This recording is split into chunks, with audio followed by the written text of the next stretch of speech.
Quería dar los buenos días y dar las gracias a todos por acompañarnos en la presentación hoy del informe La salud en la cooperación al desarrollo y la acción humanitaria 2025, que está elaborado por Médicos Mundi y Médicos del Mundo. Agradecemos la presencia de representantes institucionales, organizaciones sociales, profesionales del ámbito de la cooperación y medios de comunicación. Queríamos también excusar a la señora Olga Pozo Teba, jefa de la Unidad de Cooperación con América Latina y Alianza de la Agencia Andaluza de Cooperación para el Desarrollo, porque por un imprevisto de última hora, desgraciadamente, hoy no puede estar aquí. Y bueno, pues este informe es un análisis actualizado sobre la evolución de la ayuda oficial al desarrollo, con especial atención al ámbito de la salud y la acción humanitaria, tanto en el contexto internacional como en el ámbito nacional, autonómico y local. Y el objetivo de esta sesión es compartir sus principales resultados, aportar elementos de reflexión y contribuir al debate sobre los retos actuales al que se enfrenta la cooperación.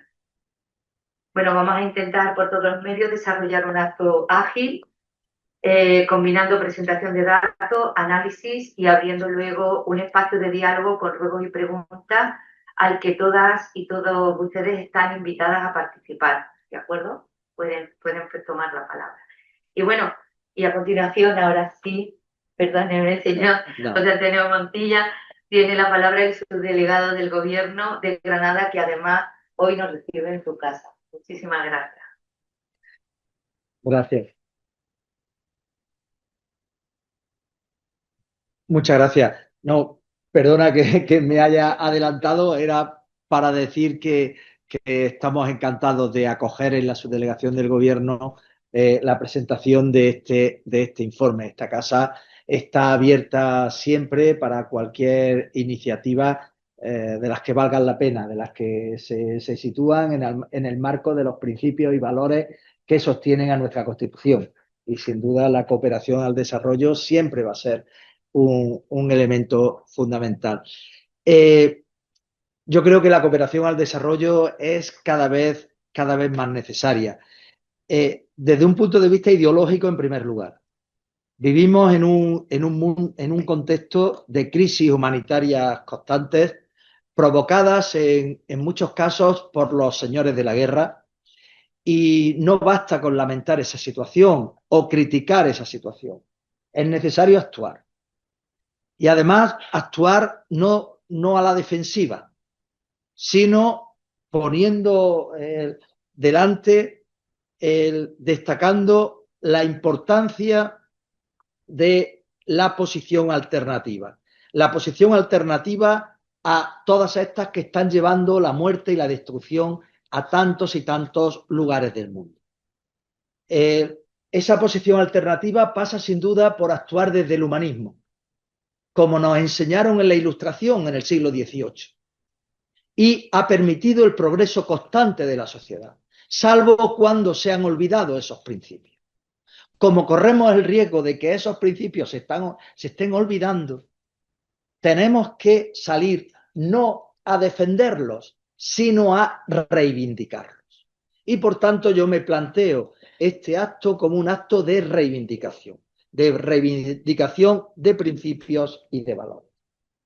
Pero también la cooperación al desarrollo es fundamental para fijar a la población en el territorio. Nadie quiere emigrar a lugares lejanos en los que sin duda se sienten desarraigados. Lo sabemos perfectamente en este país, lo sabemos perfectamente en España. Pero si no hay horizontes, sales a buscar una vida mejor en cualquier lugar. Esto ha sido así siempre en la historia de la humanidad. Por ello, hay que decirlo a esas ideologías que desde la xenofobia o desde el racismo defienden conceptos que creíamos absolutamente superados, como la prioridad nacional, o nos hablan y actúan con las deportaciones. No. Lo que ayuda a un mundo mejor es la cooperación al desarrollo que permita fijar a las personas en sus países de origen, que es que es dónde quieren estar. El gobierno de España tiene claro ese planteamiento. Primero, el ideológico, posicionándose en el humanismo. Y, en segundo lugar, dando la importancia que merece a la cooperación al desarrollo, aunque siempre, siempre se puede hacer mucho más. Hace unos días se presentaban los datos de ayuda oficial al desarrollo en España en el año 2025 y se veía que había crecido pues un 13% respecto al año anterior, hasta llegar a 4.550 millones de euros. Pero el 90% de esa ayuda oficial al desarrollo era gestionada por la Administración General del Estado. Por tanto, hay todavía mucho camino por recorrer en el ámbito de las comunidades autónomas, en el ámbito de los municipios que aportan el 10% de esa ayuda oficial al desarrollo. Y hay comunidades autónomas que mantienen un nivel importante de ayuda, por ejemplo, Cataluña o Valencia o Euskadi. Y hay otras que incluso están creciendo y desde posiciones muy bajas, como Canarias o como Galicia. Pero por ello tenemos que lamentar el caso de Andalucía, que tradicionalmente ha sido una comunidad puntera en cooperación al desarrollo y en los últimos años está descendiendo de una manera alarmante. Dicen los datos, que además he leído en el informe, que se ha reducido en un 64% desde el año 2020.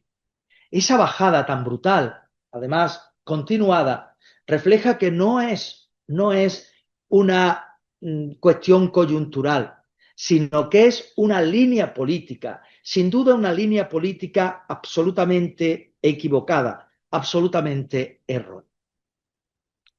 Y hoy, dentro de lo que es la cooperación al desarrollo y dentro de lo que son las ONGs de desarrollo, pues nos ocupan especialmente las de salud. Aquí tenemos a Médicos Mundi, tenemos a Médicos del Mundo. Y en relación a la salud tenemos que volver a los dos pilares a los que me refería al principio. Por un lado, al humanismo. No podemos aceptar como personas que en cualquier lugar del mundo mueran cada año miles de personas, de niños, de mujeres embarazadas, de personas mayores, por no recibir una atención médica básica. Es algo que en ningún caso podemos mirar con indiferencia. Y en segundo lugar, la fijación de la población en el territorio. La protección de la salud, lo sabemos de sobra, es un elemento esencial de cualquier comunidad. En cualquier comunidad lo primero que hay que mirar es la salud de las personas. Nadie quiere desarrollar su vida en un lugar en el que no pueda recibir una atención médica básica. Por ello es tan importante la labor que realizan organizaciones como Médicos Mundi o como Médicos del Mundo. Y en este sentido, yo solo quiero aquí agradecer sinceramente la labor que realizan en todo el mundo. Agradecer a las ONGs del desarrollo en general y a las que se ocupan de la salud en particular, porque en definitiva trabajan por lo que debería trabajar cualquier persona decente, por construir un mundo mejor. Y por supuesto, desde aquí, desde este pequeño lugar de la subdelegación del gobierno de España en Granada, pues lo único que podemos hacer o lo primero que podemos hacer es ponernos a su disposición para cualquier colaboración que podamos atender desde aquí. Y esto es lo que yo quería señalar aquí esta mañana.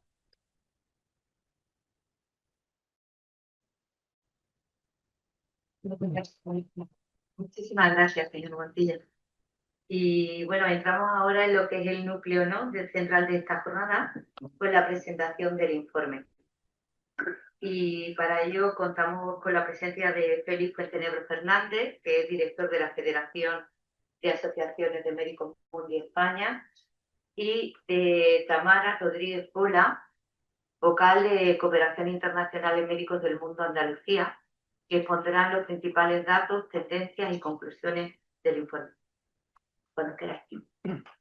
Gracias, Joaquina. Bueno, antes de nada, gracias al señor Montilla y a la subdelegación de gobierno por acogernos aquí y, bueno, y a todos los presentes por el interés que habéis mostrado en un informe que llevamos 25 años haciendo, es decir, que no es algo que sea nuevo para nosotros. Llevamos muchos años analizando lo que es la salud en la cooperación al desarrollo y la ayuda humanitaria. De hecho, ya es uno de los pocos informes que se siguen haciendo alternativos a los informes que emiten las propias administraciones.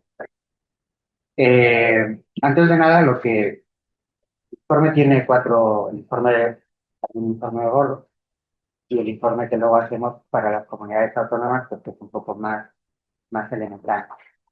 Sí quiere decir que el informe tiene una estructura que es el primer capítulo donde analizamos cómo va la salud en el mundo, aquellos grandes ítems que tienen que ver con lo que se trabaja en el ámbito de la cooperación o en el marco de lo que sería el trabajo que vienen haciendo los países donantes, ¿no? Hay un segundo apartado donde analizamos cómo evoluciona la cooperación de los países del CAP y también pequeñas menciones a esos países no alineados, pero que también hacen cooperación bajo otros principios distintos a los que rigen la cooperación del Comité de Ayuda al Desarrollo. Un tercer capítulo donde analizamos la ayuda al desarrollo que hace la Administración General del Estado y las comunidades autónomas. Y hay un cuarto capítulo que dedicamos al contexto humanitario, a cómo evoluciona la ayuda humanitaria. Bueno, lo primero que vemos cuando abrimos el informe es que decimos que vivimos una nueva realidad geopolítica. El mundo ha cambiado y ya avanzamos que los mecanismos de cooperación que conocemos también deben de cambiar. De ahí que le agradezco escuchar a su delegado que lo que tenemos que hacer es reivindicar. Reivindicamos un nuevo marco multilateral en que los países puedan actuar ante los problemas globales y reivindicamos también nuevos instrumentos en el ámbito de la cooperación para poder hacer frente a esos nuevos retos a los que la humanidad se está enfrentando actualmente y tiene que enfrentar. En ese nuevo orden que se está generando, lo que reivindicamos es que la cooperación no sea un elemento adicional, sino que sea un elemento central, puesto que consideramos que es la mejor herramienta de paz que puede haber para tratar de abordar los problemas que vive la humanidad. Lo vimos durante la pandemia, como unificando esfuerzos todos los países, pues se consiguió construir una vacuna, fabricar una vacuna que pudiera inmunizarnos y además establecer estrategias desde el conjunto de los países pues para afrontar una crisis global, ¿no? Tenemos que entender que nadie está a salvo si intentamos actuar desde el egoísmo individual o desde el nacionalismo. Y los movimientos ideológicos que tratan de limitar o visibilizar los movimientos de cooperación y los movimientos de paz, pues consideramos que están practicando una estrategia que nos parece que es buena. Entrando en el informe, el marco en el que actúa la cooperación es el marco de los ODS, que es un marco que se aprueba en 2015. En este momento España gobernaba el Partido Popular y de hecho la agenda que España presenta ante Naciones Unidas para reforzar el marco de los ODS es una agenda que y ahí también pues algunas cuestiones que están pasando ahora pues también nos sorprenden un poco.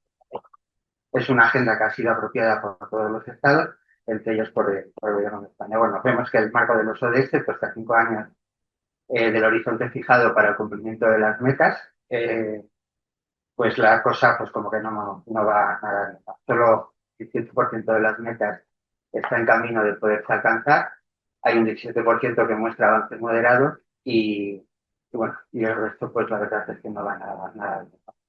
Aún así seguimos considerando desde este informe que la Agenda 2030 es un marco apropiado para hacer frente a los desafíos a los que se enfrenta la humanidad. Y si hablamos ya de lo que sería el objetivo más propio de organizaciones como Médicos del Mundo, Médicos Sin que trabajamos en el ámbito de la salud, pues la verdad es que ahí la situación aún está un poquito peor. Lo de S3 es uno de los objetivos que menos avanza, que más impulso necesitaría para avanzar en las metas. No solo un 10% de las metas está en camino de lograrse, ¿vale? Es evidente que el progreso es insuficiente. Vemos y leemos cada año y cada vez nos perturbamos menos como la mortalidad materna está estancada, incluso ahora con los recortes, como veremos luego, es probable que aumente y sigue muriendo 223 mujeres por cada 100.000 nacidos vivos. Hay un estancamiento y hay un retroceso principalmente que se da en países empobrecidos y especialmente en el África subsahariana. Por otra parte, hay 1.300 millones de personas que se ven obligadas a sacrificar necesidades básicas simplemente porque no pueden pagar los servicios necesarios. Y esos 1.300 millones es el 16% de la población. Decíamos también que la mortalidad neonatal e infantil está estancada y los datos que se están proyectando pues nos dicen que va a ir a peor. Los recortes que se están produciendo a nivel global, como veremos luego, pues afectan a los sistemas sanitarios y a la salud de los países empobrecidos principalmente. África subsahariana y parte de Asia y de la cobertura sanitaria, que es la meta principal de ODC3, pues vemos que tampoco van a la bien. Casi la mitad de la población, 400 millones de personas, no pueden acceder a servicios sanitarios cuando los necesitan. Aún así, ¿qué es lo que solemos comentar nosotros? Que probablemente el principal problema de salud sigue siendo la inequidad.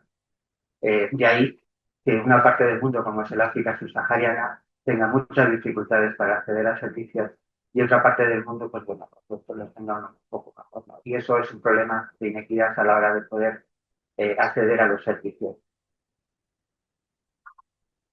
Y bueno, eso simplemente decir que para que veamos cómo se refuerza esa inequidad, pues entre nacer, por ejemplo, en un país como Japón o nacer en un país como el Chad, pues desde el principio, es decir, desde el primer día hay una diferencia de 31 años en la esperanza de vida.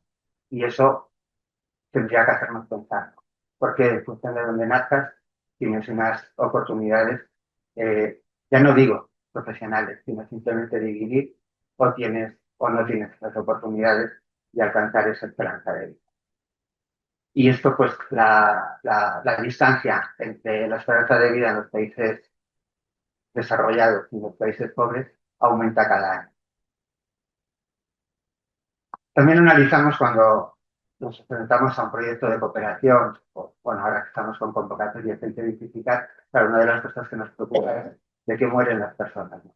Bueno, ya hacemos un pequeño análisis de las muertes que se producen en el mundo, pues a qué se debe. Como veis, pues el tema de la mortalidad materna, infantil, malaria, sida, tuberculosis, hepatitis. Y luego, bueno, hay otras que están más asociadas a países desarrollados, pero que curiosamente cuando nos hacen los datos nos damos cuenta que no son enfermedades propias de ricos, sino que son enfermedades que cada vez tienen una mayor presencia y bien porque se puede analizar el dato y porque realmente detrás hay una carga de historia importante como pueden ser las enfermedades crónicas, el cáncer o las enfermedades cardiovasculares. ¿Qué nos preocupa cuando nos enfrentamos a los retos en el ámbito de la salud? ¿Qué nos preocupa que amenaza la salud global? Bueno, hay muchas cosas, ¿no? Pero podemos destacar estas cuatro. De un lado, los conflictos bélicos cada vez son mayores, como veremos luego cuando Tamara presente el panorama humanitario, y que cada vez nos preocupa más porque las estructuras sanitarias y personal sanitario se han convertido en un objetivo en el caso de los conflictos armados. ¿Y qué sucede cuando se mata a un médico o se destruye una infraestructura? No solamente que ese día hay muchas personas que dejan de recibir una asistencia, sino que durante mucho tiempo muchas personas dejan de recibir asistencia. ¿Y eso en qué se traduce? En un incremento de la mortalidad. ¿Quién acude a esos centros de salud? Acude gente normal, gente que necesita un tratamiento médico, gente que necesita que le vean, mamás que necesitan ir a ver cómo va su embarazo, niños que tienen enfermedades respiratorias vacunadas. Eso es lo que sucede cuando se destruye un sistema sanitario, cuando se destruye un centro de salud o se mata a los médicos y personal sanitario que asisten. Nos preocupa también el tema de las pandemias. Es verdad que cada vez vemos a más distancia lo que sucedió en 2020 con la pandemia de la COVID, pero esa es lo más importante porque trascendió el ámbito local y el ámbito regional, y fue una pandemia a nivel global. Pero hay muchas mini pandemias lo regional, que hasta ahora con los esfuerzos que hacen la cooperación y que hacen organismos como la OMS con toda esta estructura, pues se consiguen controlar para que no se conviertan en pandemias globales. Pero están ahí y en algún momento volverán a saltar, porque además eh, con los recortes y con bueno, las decisiones de algunos estados de financiar la OMS, pues estamos, digamos que apagando una parte de la información epidemiológica necesaria para conocer y controlar eh, estas enfermedades. Nos preocupa también la crisis climática. Para médicos la crisis climática es una crisis de salud. Si el planeta en el que vivimos y habitamos está enfermo, perjudica o influye en la salud que puedan tener las sociedades que lo habitan. Es decir, no es lo mismo vivir en espacios sanos y saludables que vivir en espacios donde pues, elementos como la contaminación pues, pueden condicionar eh, su situación desde el punto de vista sanitario. Y nos preocupa mucho la resistencia antimicrobiana. Según la OMS, en el año 2050 las infecciones causadas por bacterias resistentes a los antibióticos podrían provocar muertes añadidas de 39 millones de personas. Según la OMS, en un informe que ha sacado recientemente, en estos momentos una de cada 6 infecciones bacterianas en el mundo ya es resistente a los antibióticos. Y no se está investigando sobre nuevos antibióticos para hacer frente a estas resistencias. Estos son los problemas que vemos, observamos y analizamos cuando tienes que hacer un proyecto de salud, cuestiones que tenemos que tener. Y bueno, y entramos en los datos, ¿no? ¿Cómo ha evolucionado la cooperación internacional? Esta es la de todos los países donantes. Es verdad que el informe analiza 2024, pero como ha comentado el subdelegado recientemente, se ha hecho público el informe de CAC con datos provisionales del 2005 y bueno, pues nos pareció oportuno incorporarlos a la gráfica, puesto que nosotros en el análisis ya avanzábamos que iba a haber unos recortes que podrían situarse del 17% y desgraciadamente pues nos hemos quedado muy cortos en esta provisión. Los recortes anunciados por el CAC han sido del 21%.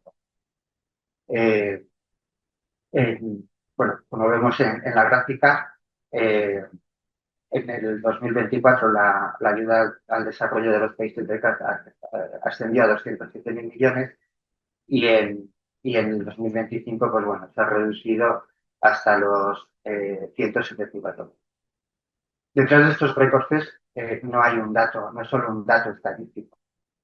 Muchos países dependen de la ayuda internacional para poder tener sistemas sanitarios, para poder tener agua potable, para poder tener una educación.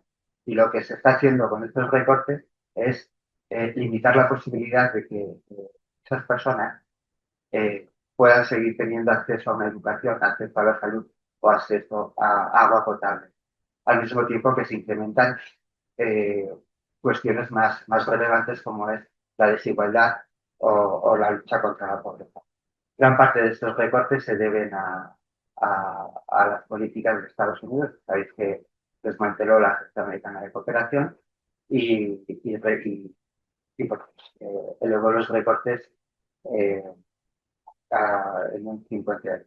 Bueno, elevó sustancialmente los recortes, pero no solamente, bueno, en un 56,9%, pero no todo es achacable a Estados Unidos. También hay países en la Unión Europea que han incorporado recortes importantes a sus impuestos. El caso de Alemania, o el caso de Francia, o el caso de Países Bajos.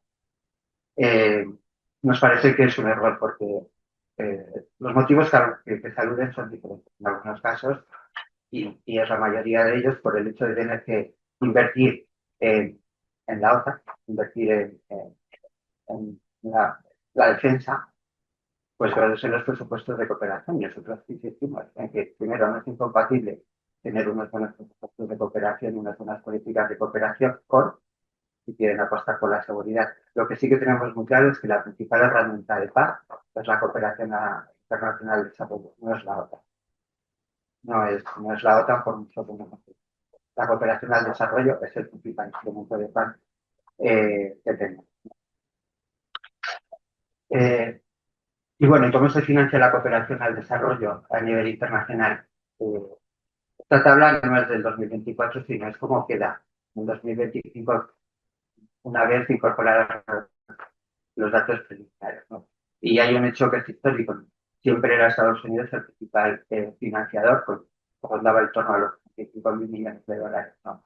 Por primera vez en la historia, pues Alemania, a pesar de los recortes, se convierte en el país que más AOD destina dentro de los países del CAR, 19.000 millones de dólares, seguido de Estados Unidos con luego países como el Reino Unido, Japón y Francia, ¿no? Como vemos ahí, España, con 5.137 millones de dólares y un incremento, como decía el subdelegado, del 13%, pues mejora posiciones. También es verdad que hay un efecto estadístico. Parte de esta mejora tiene mucho que ver con todo el descenso que ha sufrido la cooperación a nivel global. Pero en cualquier caso, el esfuerzo, teniendo en cuenta que llevamos 3 años con presupuestos prorrogados, de conseguir ese incremento en la cooperación, me parece que es positivo. Y el pero, pues es que hay una ley del 2023 con un compromiso del 0,7-2030 y un compromiso de legislatura que queda bastante lejos de los datos del 2025, ¿no? El total también por primera vez desde hace muchos años, veremos que la media de lo que destina España, este 0,27, está un punto por encima de la media de los países del CAR, que se quedaría en el 0,26%. Y si nos planteamos qué es lo que está sucediendo con la salud que hacen los países, bueno, vemos que en el ámbito de la salud, bueno, la barrita azul es la cooperación en salud bilateral, es decir, aquella que los estados hacen directamente y deciden dónde va. Y la rayita naranja es la multilateral, que es aquella que se realiza desde los fondos que todos los países ponen en común, vienen organismos como el MIDE o el MECIDA o el CEMAR para hacer programas conjuntos. Como vemos en 2020 y 2021, crisis de la pandemia, acción conjunta, todos los países a una, acción global, se incrementa mucho la cooperación multilateral. Hay un compromiso de los países por atenderlas. Nos olvidamos de la crisis y vemos cómo la parte multilateral va disminuyendo. Es decir, ya no actuamos de manera conjunta para hacer frente a compromisos globales. Tiene que haber un equilibrio entre la cooperación bilateral y la multilateral, porque muchos de los problemas a los que enfrenta la globalidad son comunes. No tiene sentido intentar solucionarlos desde el ámbito, desde ese egoísmo nacional o desde el ámbito individual o desde el ámbito local. Y los recortes que hemos visto que en el ámbito de la salud son tremendos, es decir, los datos desagregados del CAS de salud llevan una demora de 2 años. Pues aquí en este informe de 2025 analizamos los datos del 2022 y ya ahí se habían producido un recorte del 44% en salud. Es verdad que veníamos de los datos de pandemia, que son muchos, pero también es cierto que teníamos que haber aprendido algo de la pandemia y parece que no hemos aprendido. Bueno, ¿qué suponen estos recursos? Por lo que estos recortes, lo que decía, por un lado, el debilitamiento de la sanidad, de los sistemas sanitarios a nivel mundial, con lo que lleva a llevar, ¿no? En las predicciones que se están haciendo desde los organismos internacionales o nacionales, como en España, en el país global, pero también desde la OMS, empiezan a hacer predicciones. Lo que se dice es que de aquí al 2030, con este nivel de recortes, se incrementarán las muertes en torno a 22,6 millones de personas, de las cuales en torno a 5,4 millones de personas serán niños y niñas menores de 5 años. Esto es lo que hacen los recortes de cooperación. Y eso que supone en los contextos en los que nosotros actuamos: desigualdad, desestabilidad, desesperación por parte de las familias, intentos de buscarse un lugar mejor, invitamos a que haya mucha más migración, no solamente de contextos de África o América Latina hacia España, sino entre países, que es la mayor migración que se da, no es la que viene a Europa, sino es la que se da dentro de regiones como la África subsahariana. Aumentará la mortalidad infantil, aumentará la mortalidad materna. Seguiremos siendo ciertamente poco sensibles quizás a los datos. La gente va a morir si no restablecemos los niveles de cooperación previos a estos recortes. Eso es lo que va a pasar y eso es lo que tenemos que decir. O sea, eso es lo que sucede cuando tratamos de invisibilizar o incorporar eh, la ideología dentro de políticas que deberían de ser, como decía el subdelegado, humanistas, que deberían de ser generosas para con aquellos que tienen contextos y que tienen situaciones que son mucho peores a las que podemos tener aquí. En esta gráfica hacemos una comparativa de ver cómo evoluciona la ODE en España, cómo evoluciona la ODE en la Unión Europea y cómo evoluciona la ODE del CAN. La gráfica, bueno, como veis, decía que por primera vez en muchos años, concretamente desde el 2010, el porcentaje de ODE que destina a la cooperación española supera en un punto la media de la cooperación de los países del CAN. Aún seguimos lejos, a pesar del descenso tremendo de la cooperación de la Unión Europea, que pasa del 0,57 en 2022 al 0,42, seguimos lejos de la media de los países de nuestro entorno y del club al que pertenecemos. Pero bueno, vamos dando pasos en la buena dirección, aunque más lentos de los que para nuestro parecer serían necesarios.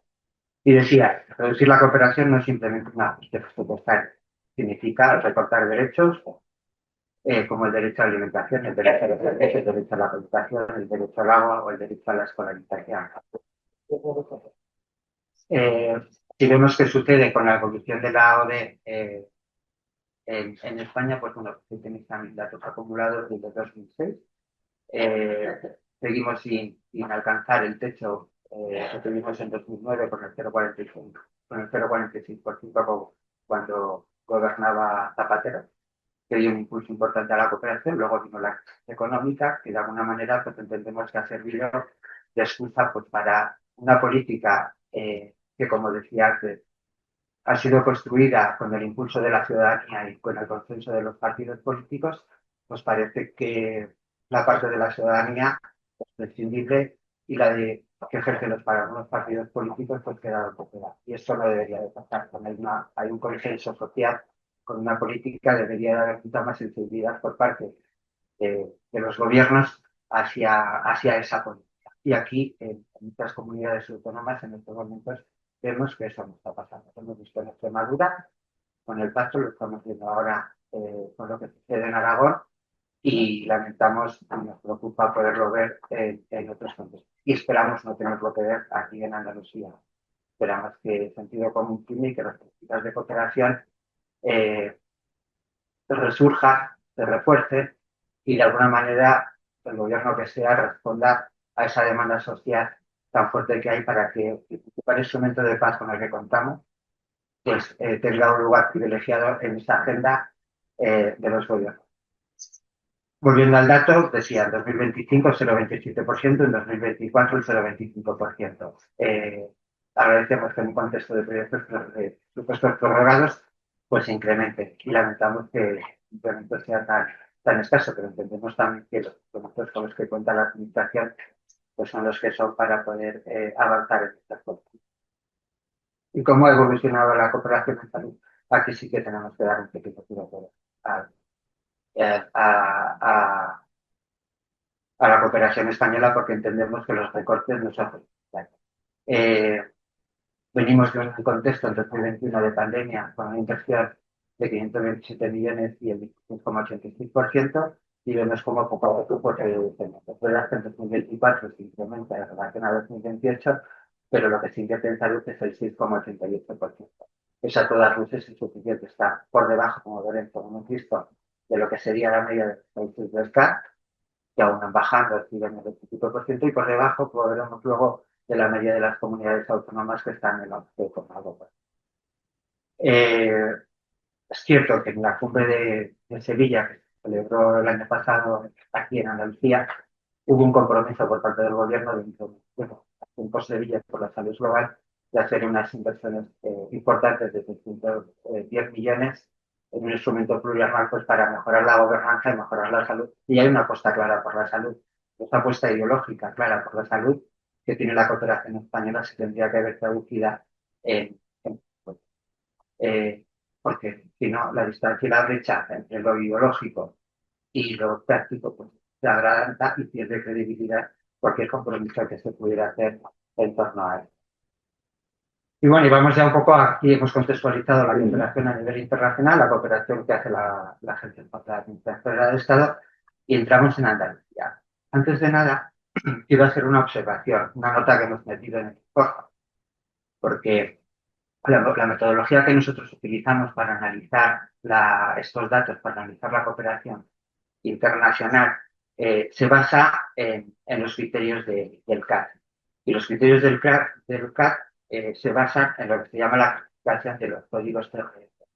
Que bueno, que lo que hacen es medir los flujos de dinero en función de a qué se destina y no tanto del instrumento o de las metas que se persiguen.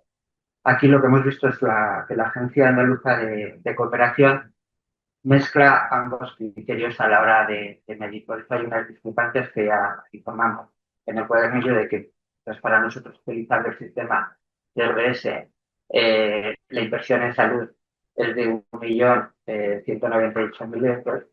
Ellos utilizan un sistema que mezcla CRS con ODS, por lo tanto, de alguna manera estarían mezclando el sistema de flujos financieros con el sistema de metas de los ODS con el marco y la cifra que dan es de 2.470.000.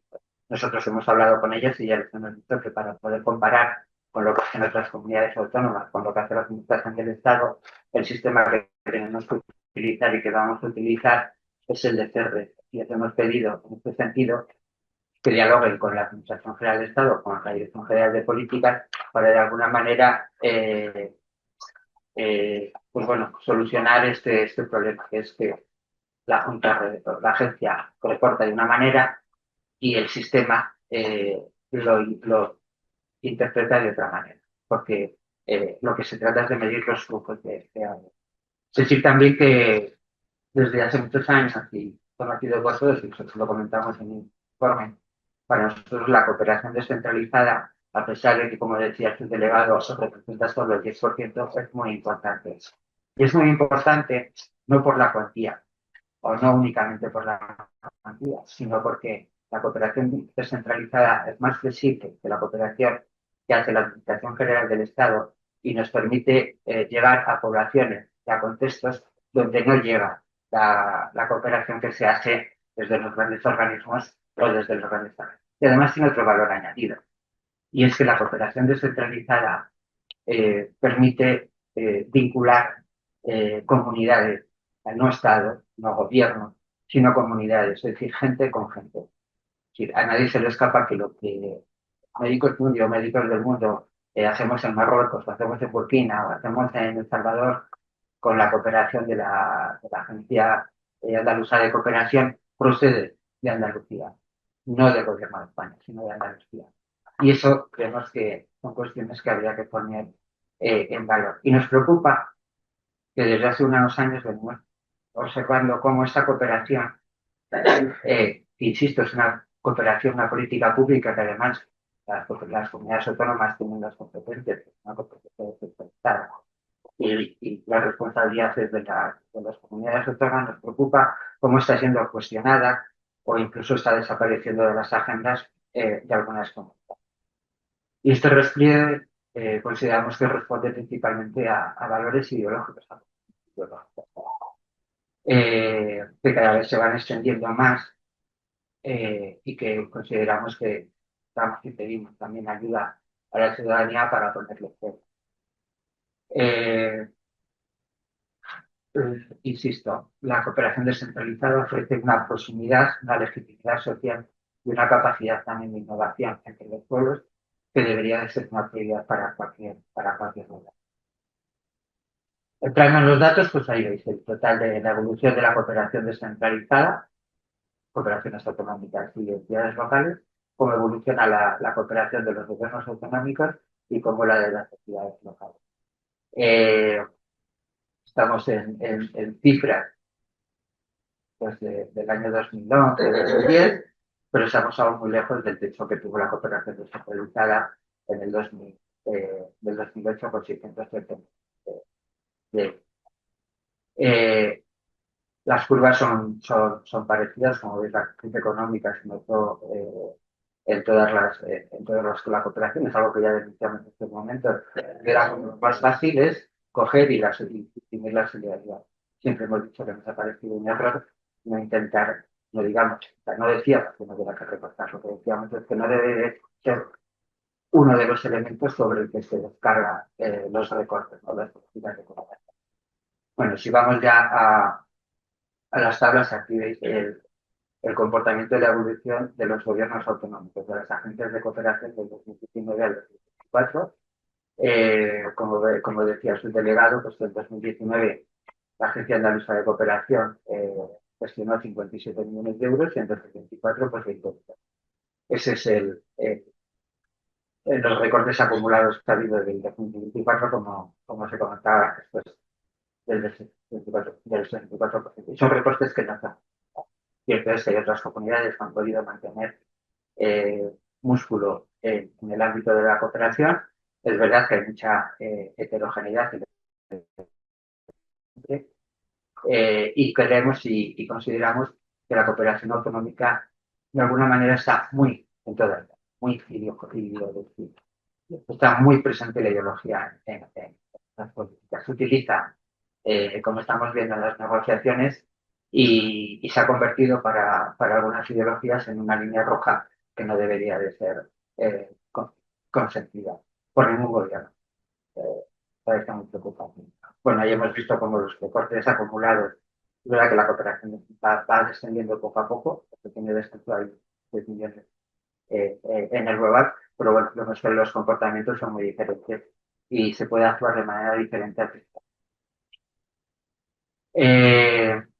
Si nos centramos ya en el ámbito de la salud, pues aquí vemos que hay unas comunidades que tradicionalmente para ellas la salud siempre ha sido uno de los bastiones, como es el caso de Navarra, como es el caso de Cataluña, que mencionaba su delegado, y bueno, como antes de lo que pasa como lo ha sido también para Extremadura, desde el gobierno que tenemos actualmente, y como Andalucía, pues bueno, ha ido perdiendo fuerza en el ámbito de la salud, que era uno de los pilares estratégicos de la cooperación.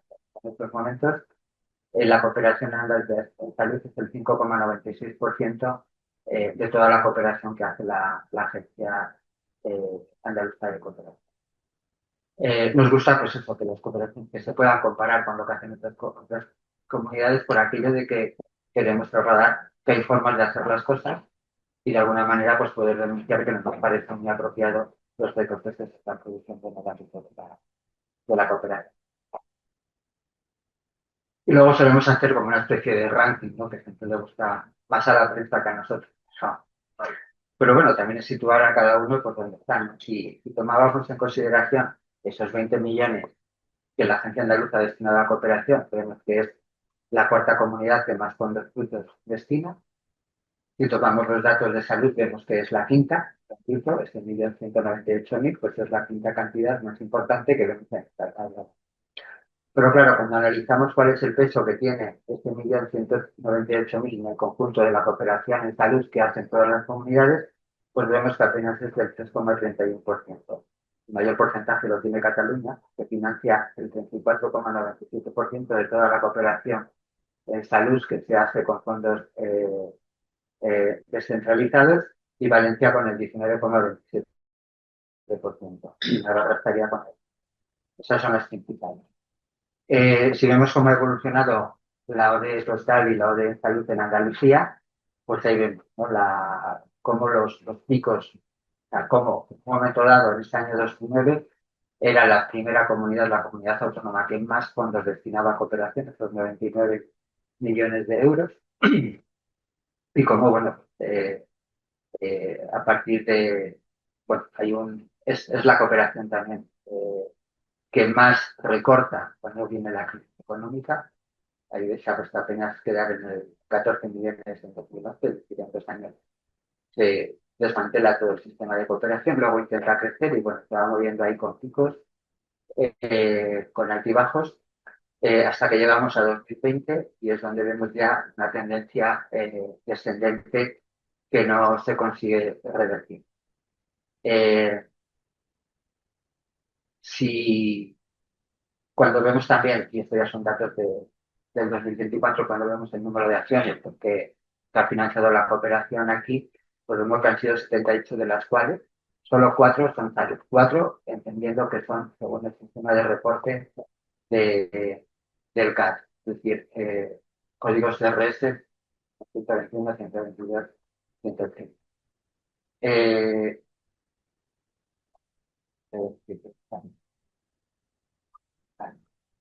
eh, 130. Y también hemos visto que es verdad que se financian menos acciones, se han financiado casi el mismo número de acciones, pero lo cierto es que el presupuesto de cada una de ellas está notable.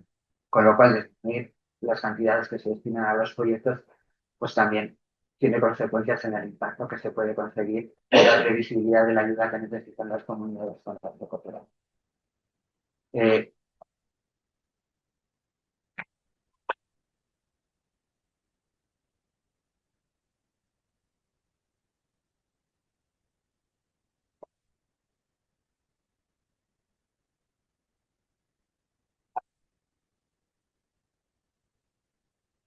Y aquí tenéis la tabla de la ODE combinando lo que hacen las comunidades autónomas, los gobiernos autonómicos y lo que hacen las entidades locales en salud. Es una tabla 2019-2024. Esto es agrupando los fondos que destinan ambas entidades. Como vemos, sumando lo que hacen las entidades locales y la Agencia Andaluza de Cooperación, la cifra es de 2.425.998 euros destinados a salud, que es 1.326.000 millones menos que su recorte achacable a la Agencia de Cooperación, puesto que las entidades locales, como veremos luego brevemente, han incrementado sustancialmente. Y ahí vemos pues cómo hay cooperaciones que tienen bastante más músculo en el ámbito de cooperación, que son las mismas que hemos mencionado. Claro, como centrarnos solo en este ámbito, o sea, en los datos, de alguna manera invisibiliza lo que supone y lo que contiene una comunidad autónoma. No es lo mismo comparar La Rioja con comparar Andalucía. Es decir, lo que hacemos es un pequeño análisis, en este caso es la columna A del 2024, desde lo que hacen los gobiernos autonómicos, e incorporamos el presupuesto que maneja la comunidad autónoma, pues para ver un poco cuál es la dimensión que supone ese presupuesto en cooperación. Incorporamos el porcentaje que supone en AODE, 200 millones, comparado con el presupuesto de 42.000 millones, pues no deja de ser el 0,048 lo que se destina a cooperación. Incluimos cuál es la población que tiene esa comunidad autónoma para ver cuánto se está restando a vosotros, que es en la primera fila, es decir, que apueste la agencia por de la Junta de Andalucía por destinar 20 millones a cooperación supone que te está quitando un café con leche, más o menos. Es decir, eso es lo que destina café con leche, destina la Agencia Andaluza de Cooperación a cooperación, teniendo en cuenta cuál es el presupuesto. Y también lo incorporamos porque hay un compromiso en el PACO de incrementar la ayuda oficial al desarrollo en función del presupuesto, del incremento del presupuesto de la comunidad autónoma. El presupuesto de la comunidad autónoma en estos últimos 4 años creo se ha incrementado un 18,3% y la cooperación ha descendido. Es un compromiso que no está. Es una forma de generar una hoja de ruta, pero que también está incumpliendo. Vemos que la media de lo que destinan el conjunto de las comunidades autónomas son 6,43 euros por habitante. Hay algunas, como País Vasco y Navarra, donde están en torno al 27%, y Navarra es un productor, es decir, es una comunidad que no tiene la población que tiene Andalucía, ni tampoco siquiera no, ni los presupuestos de Andalucía, ¿no? Y bueno, nos parece interesante. Es una forma de medir ese esfuerzo y consideramos que, desde luego, los datos harían muy mejorable lo que se podría hacer y lo que debería hacer la Junta de Extremadura. Creo que nadie protestaría. El ciudadano protestaría porque el de un café se le quitara 2 o 3 cafés al año. Si eso es por apostar por la solidaridad y por la convivencia entre los pueblos. Por algo que además es un valor añadido y es un hecho histórico. Aquí una de las cosas que comentamos es que eso, analizamos, tenemos datos desde que se inició la cooperación, y la cooperación no es algo que se haya inventado ahora, sino que tiene un recorrido histórico, tiene una tradición y tiene unos compromisos. Yo siempre suelo decir, hace unos años, unos pocos años, eh, si ni siquiera la Administración General del Estado hacía nada en el norte de Marruecos sin que la Junta de Andalucía hiciera algo. Hoy en día hace lo que hace y la Junta de Andalucía consideramos que no hace nada. Y son nuestros vecinos, que están ahí abajo a 14 kilómetros. Influye mucho en la vida y en la cotidiana de los ciudadanos de Andalucía. Los mismos lo vemos continuamente. Y nos parece pues, que es un error estratégico desde el punto de vista de la política. Y algo que, bueno, que se debería de hacer. En cuanto a la asignación sectorial, y ya termino la geográfica, pues bueno, consideramos que ahí, teniendo en cuenta los fondos que se manejan, pues es relativamente, bueno, no está mal. Es decir, se destina a salud básica el 50% de los fondos, los cuales nos parece apropiado porque es desde ahí de donde se hace frente a la mayoría de las enfermedades que tiene la población, y además es desde donde se refuerza también los sistemas primarios de salud. Y hay un 25% que se destina a salud general y a derechos sexuales y derechos reproductivos. Bueno, creemos que está bastante equilibrada, sigue en un contexto de incremento presupuestario, pues probablemente habría que revisar un poquito los porcentajes. Pero bueno, creemos que está bien orientada. Y en cuanto al área geográfica, también consideramos que la orientación es buena. El 5% se destina al África subsahariana, que es la zona más necesitada y más impacto tienen los fondos que se destinan, sin olvidar que hay una vinculación con América Latina del 25% que hay que mantener, que es muy fuerte, porque además en América Latina es el continente probablemente donde la brecha de desigualdad es mucho más amplia. Y por lo tanto, apostar por la salud en América Latina significa contribuir a la lucha por la desigualdad y a mejorar la situación de la vida de las personas. Para, bueno, esto ya lo he comentado, y para algunas conclusiones que salen de esta parte del informe y que ya lo hemos visto, ¿no? Pues que sentimos que hay un proceso sostenido desde el desmantelamiento de la ODE con una caída del 74,6% del 2020 y lo que pedimos es que se establezca una hoja de ruta con un crecimiento sostenido y un blindaje de las políticas de cooperación. Y ese incremento sostenido debería llevarnos al 0,3% al final de esta legislatura, de la legislatura que voten los ciudadanos y las ciudadanas de Andalucía el 17 de mayo, teniendo en cuenta que es esa ruta hacia el 0,7. Por esto que la cooperación andaluza no está exactamente en ningún específico, son un año con 14 millones de euros cuando la crisis, pero bueno, es el segundo dato más bajo de la historia de la cooperación en Andalucía y que eso supone también una pérdida de liderazgo e influencia en políticas de cooperación en este ámbito. Lo que estamos pidiendo es que Andalucía tiene y puede recuperar ese liderazgo que tuvo en su momento y que yo creo que le reportó ventajas geoestratégicas interesantes. Por otro lado, no ha sido así siempre, pero hemos visto que en 2004 la salud no ha estado entre las actividades estratégicas y lo que estamos pidiendo es que se reviertan los recortes en salud para que la salud global vuelva a ser una actividad. Este año hemos visto como en el cuarto plan andaluz ha llegado con un año de retraso, tarde y con un marco presupuestario que es. Y lo que pedimos es que se cierre. Hay unas aspiraciones económicas en el PACODE que no se cumplen. Lo que pedimos es que se cierre la brecha entre el discurso político, que tiene cierta ambición, y lo que son los recursos que ponen a prueba esos compromisos políticos y que se quedan, pues, se pueden quedar en poca cosa. Andalucía está muy por debajo de la media de esfuerzo relativo y lo que pedimos es, y hemos visto que no es un tema de recursos económicos, es un tema de voluntad política. Y lo que pedimos es que esa voluntad política pues tenga unas miras más ambiciosas y apueste por una herramienta como es la cooperación.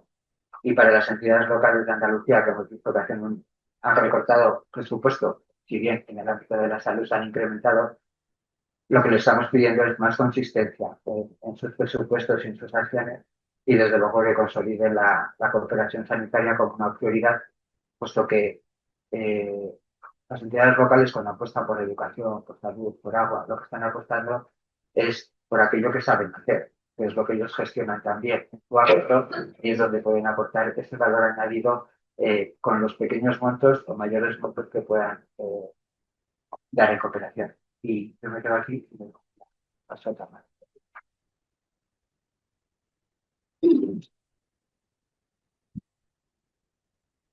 Me vas diciendo y te voy pasando. Ah, vale.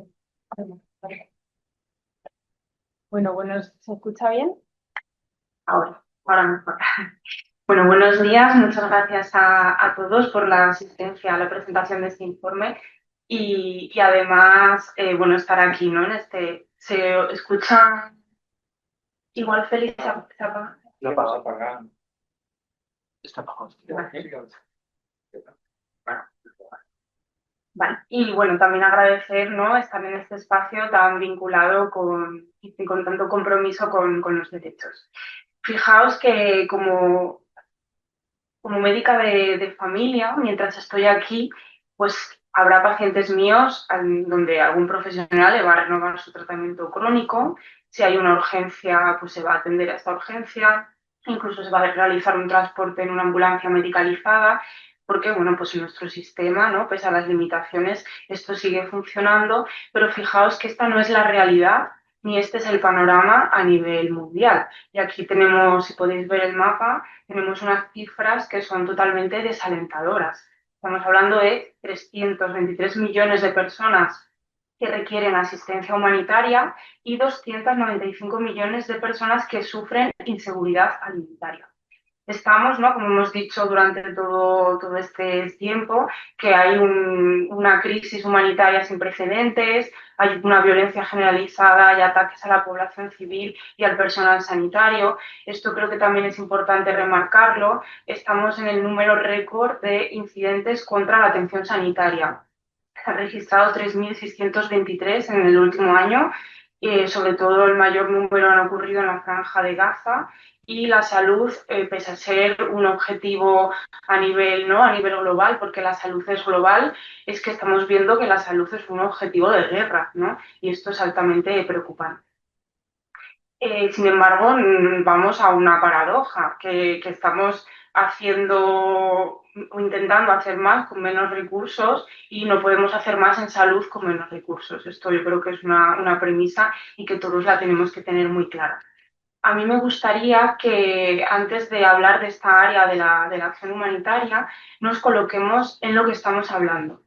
Cuando hablamos de asistencia humanitaria, estamos hablando de intervenciones absolutamente básicas para sostener la vida. Estamos hablando de que no podemos atender una complicación obstétrica en una mujer y que muere por ello. Estamos hablando de que ocurre un evento catastrófico y que no se puede asistir. Estamos hablando de que hay una situación de conflicto, un desplazamiento y una familia no puede pasar esa noche sin que le caiga una bomba. Estamos hablando de algo que impacta totalmente en la vida, ¿no?, y que aumenta esas cifras de mortalidad que antes hemos comentado. Y cuando hablamos de inseguridad alimentaria, no estamos hablando únicamente, pues, de una dieta más pobre, sino que estamos hablando de malnutrición aguda, estamos hablando de mortalidad y estamos hablando de consecuencias en el desarrollo cognitivo y físico de niños y de personas. Y bueno, pues con toda esta introducción nos preguntamos cómo está respondiendo la comunidad internacional. Y vemos ahí dos gráficas. La financiación humanitaria internacional alcanzó 36.367 millones de dólares, pero en 2025 desciende. Las gráficas veréis que hemos tenido que cambiar la escala para poder representarla de manera paralela. Y esto que estamos viendo, una caída global de los recursos, vemos que esta financiación humanitaria depende también de un número de mayores donantes, bueno, Estados Unidos, la Comisión Europea, Reino Unido, Alemania, y vemos que también ese descenso está vinculado no solo, pero sí que está obviamente muy vinculado a esa desmarcación que ha tenido Estados Unidos, cuya retirada tiene un impacto directo en la capacidad de respuesta. Vale. Aunque los datos de financiación ya nos están apuntando, ¿no?, totalmente en esta dirección, sí que hay otra forma de medirlo y es ver cuál es el esfuerzo de las comunidades internacionales a los llamamientos de Naciones Unidas. Entonces, ¿cuánto de lo que se necesita realmente se está financiando? Y aquí vemos este gráfico donde se ve en morado los fondos solicitados, ¿no?, digamos esa necesidad que se solicita, y en naranja lo que realmente se destina. Y ahí vamos con las cifras. Bueno, aparte de las cifras, vemos, ¿no?, claramente, visualmente, que hay un gap que se ve, ¿no?, a simple vista. Pero las cifras que nos dicen que en 2024 solamente se financió la mitad, un 50%, y en 2025 esta cifra cae, y cae hasta el 34%. ¿Esto qué quiere decir? Que estamos cubriendo la mitad de estas necesidades, un tercio, o si lo queremos decir de otra manera, 2 de cada 3 necesidades no van a poder ser cubiertas. ¿Y qué pasa? Que aquí, ante esta situación, Naciones Unidas, a través de la OCHA, plantea lo que se llama el reinicio humanitario. Este reinicio humanitario también me parece importante enfatizar que es una priorización extrema de recursos. O sea, no podemos atender, por lo tanto, tenemos que quitar recursos de una asistencia humanitaria básica. O sea, estamos hablando de una política y de una lógica de la escasez, absolutamente, pues desde la escasez y desde esta precariedad. Y ahora vamos a aterrizar en la respuesta de la cooperación española. Vemos que, bueno, lo hemos ido repitiendo durante toda esta charla, ¿no?, porque vamos pilotando sobre lo mismo. En la acción humanitaria se vuelve a repetir lo mismo que ha mencionado el compañero, y vemos que el patrón global se va reproduciendo a nivel nacional. En 2024, la acción humanitaria de la cooperación española se sitúa en torno a 174 millones de euros. Estamos hablando de un 4,43% del total de la ayuda oficial al desarrollo. Y para entender este dato es importante compararlo con los estándares internacionales y nacionales, ¿no?, que nos dicen que pues, al menos un 10% de esa ayuda oficial al desarrollo pues, tendría que estar destinada a acción humanitaria.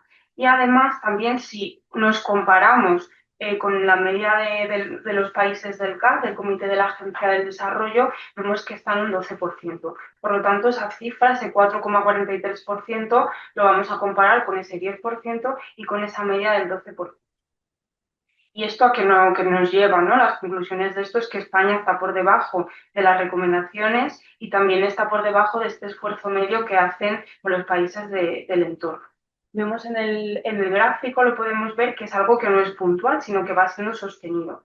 Hay una marcada tendencia a la baja, sobre todo lo más llamativo, ¿no?, que podéis ver el desplome a partir del 2011, que esto parece ser que está, bueno, pues la consecuencia de la crisis económica del 2008, pero sí que no hemos recuperado esas cifras. Yo creo que esto tiene que ser también algo clave, que esas cifras no se han recuperado.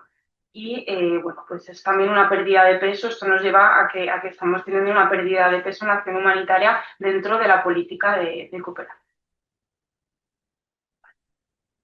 Y ahora vamos a ir aterrizando a la cooperación autonómica. Como hemos dicho y hemos remarcado, la cooperación autonómica, la acción humanitaria descentralizada, pues tiene un gran valor. Aparte, pues bueno, en cuantía, igual ya no tanto en cuantía, porque ya sabemos que estamos en torno al 10%, lo que ha dicho mi compañero, pues porque, bueno, una respuesta de este tipo pues es más cercana, es más flexible, está más vinculada a los territorios, por lo tanto hay que ponerla en valor. En 2024, todas las comunidades autónomas pues, han destinado pues, más de 34 millones de euros en acción humanitaria, lo que supone, como decimos, un 10,9% de su ayuda oficial al desarrollo. Esto nos muestra que sí que hay un compromiso, pues las comunidades autónomas tienen un compromiso con esta acción humanitaria. Es verdad que la respuesta es desigual entre comunidades.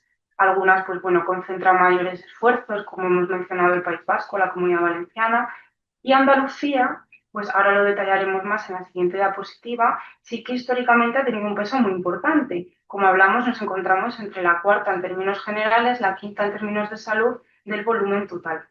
Por lo tanto, yo creo que esto, aparte de, bueno, pues esta comparativa, sí que me parece que es una ventana de oportunidad para que efectivamente pues Andalucía sigamos y siga pues con este compromiso. En 2024, la Junta de Andalucía ha destinado 1,5 millones de euros a acción humanitaria. Esto supone un 7,84% de su ayuda oficial al desarrollo, que, bueno, como decimos, es relevante en términos absolutos, pero sí que nos volvemos a situar con las cifras y estándares internacionales, pues no llegamos a ese 10%, y ya no solamente con estas cifras de los estándares, sino con los compromisos autonómicos. Y esto también es muy importante porque sí que hay una ambición, ¿no? Y hay un compromiso autonómico que se recoge en el PACODE, en el Plan Andaluz de Cooperación, que habla de un 12,5%. Por lo tanto, si este compromiso está en 12,5%, tenemos que ir indudablemente a esa línea.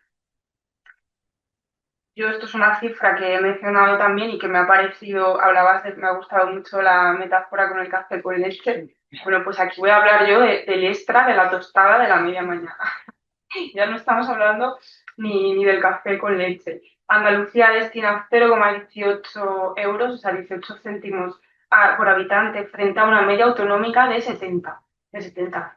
Por lo tanto, ese desayuno tenemos que ir vinculado a acción humanitaria y a cooperación. Y bueno, y ayuntamientos y diputaciones, sí que destacamos algunas diputaciones, ¿no? Como Córdoba, Huelva, el Ayuntamiento de Sevilla. Aquí podéis ver también la tabla, pues lo que han ido destinando a acción humanitaria. Volvemos otra vez a estos gráficos, que es diferente forma de mirar los datos, y vemos cómo ha evolucionado la acción humanitaria en Andalucía. Durante años se mantuvo unos niveles de financiación estables, incluso vemos que hay algún pico que llegamos a 5 millones, incluso un pico cercano de 7 millones, pero en 2020 hay un punto de inflexión, nos recuperamos y ahora mismo nos encontramos en 1,5 millones. En relación a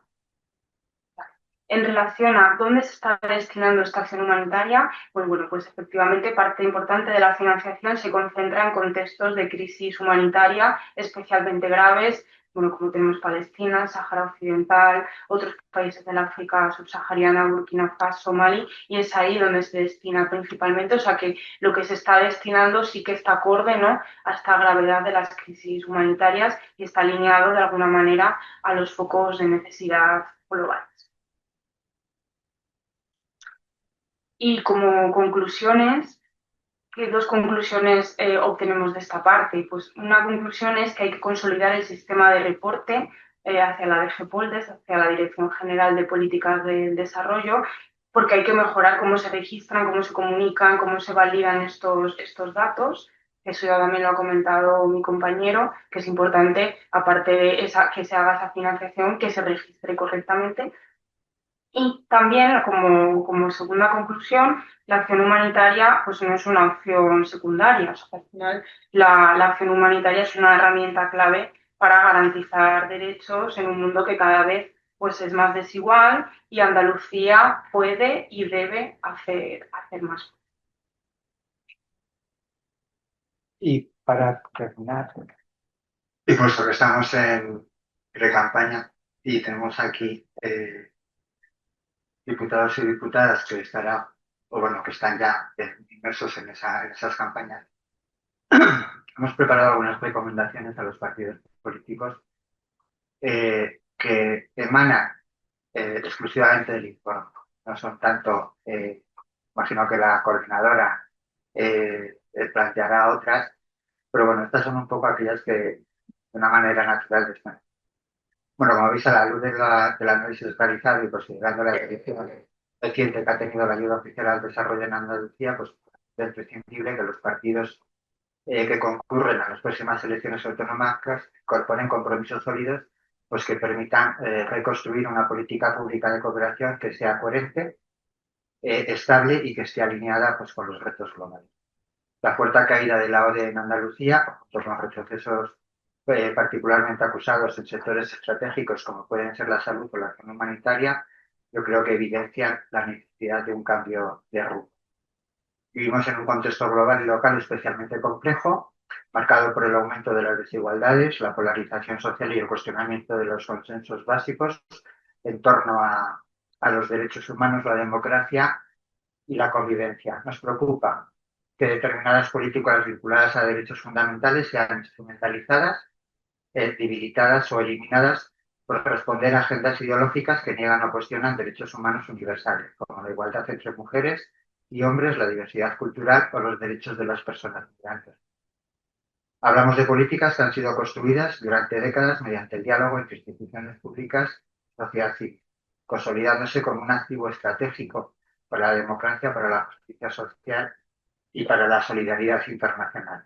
El informe muestra que la cooperación sanitaria ha sufrido un recorte del 60% en 2024 y que la acción humanitaria se ve afectada por la inestabilidad presupuestaria y la ausencia de una planificación estratégica plenamente operativa. Esta situación debilita la capacidad de la cooperación andaluza para responder a crisis globales, proteger la salud pública y mantener un papel responsable en un contexto internacional marcado por las crisis complejas. Y ahí que lo que propongamos sea proteger la cooperación y garantizar su estabilidad como política pública. Y la recomendación sería aplicar la cooperación protegiéndola frente a esos recortes, a esa volatilidad y a esos cambios de gobierno, garantizando continuidad como una política estructural que canaliza de forma firme el compromiso de la ciudadanía andaluza con la solidaridad y con la defensa de los derechos de las poblaciones y comunidades más vulnerables, ¿no? Establecer también una senda de incremento presupuestario estable y sostenido entre 2020 y 2023. Ya hemos dicho que se han recortado 57,4 millones, que hemos pasado de 57,4 millones a 20,3. En 2024 la ejecución volvió a descender y lo que estamos pidiendo es esto, que como mínimo se alcance el 0,3% en esta legislatura que tiene que los andaluces y andaluzas tienen que elegir, con un horizonte de convergencia hacia el 0,7%. Reforzar la salud global como una actividad estratégica. Hemos visto también los descensos que se han producido en el acumulado y también en el 2024 y de alguna manera un compromiso explícito que lleve ese porcentaje a la media de lo que hacen los países del CAC y la cooperación autonómica, que suele rondar el 12% de AVE, y que además pues, se destine a temas prioritarios dentro de lo que es el contexto de salud global, como puede ser la atención primaria de salud, la salud sexual reproductiva y el fortalecimiento de los sistemas públicos de salud. También pedimos un refuerzo de la acción humanitaria y la defensa de los derechos humanos como una prioridad estratégica. Los datos lo avalan con los descensos que se han producido y lo que pedimos es establecer una línea presupuestaria estable y suficiente para acción humanitaria en lógica con lo comprometido por la comunidad internacional, ese 10%, y en lógica con lo que establece el PACODE, que la sitúa en el 12% de toda la ODE. Bueno, también para finalizar estas conclusiones, recuperar lo que hemos ido contando, recuperar el liderazgo histórico de Andalucía en términos de cooperación descentralizada. Por lo tanto, esto tiene que incorporarse en los programas electorales, garantizar una planificación estratégica, lo que ha comentado mi compañero del PACODE, tenemos estos compromisos autonómicos, y evitar sobre todo que haya periodos que no haya marco, ¿no? Que se blinde, que sea continuo y que no estemos sujetos a cambios, porque estar sujetos a cambios implica lo que hemos visto anteriormente. Y también creo que para finalizar es importante tener un compromiso en relación a la transparencia, a la rendición de cuentas, a la calidad del dato, porque cada vez estamos en contextos que hay más desinformación, que hay más bulos, y que esto también puede impactar mucho en cómo, ¿no? Cómo estas cifras nos pueden colocar en un escenario o en otro y puede llegar a la población a unas ideas preconcebidas y que se alejan de la realidad. Por lo tanto, también creo que es importante, bueno, pues tener un poco de conciencia en esto y trabajar en este. Y muchísimas gracias.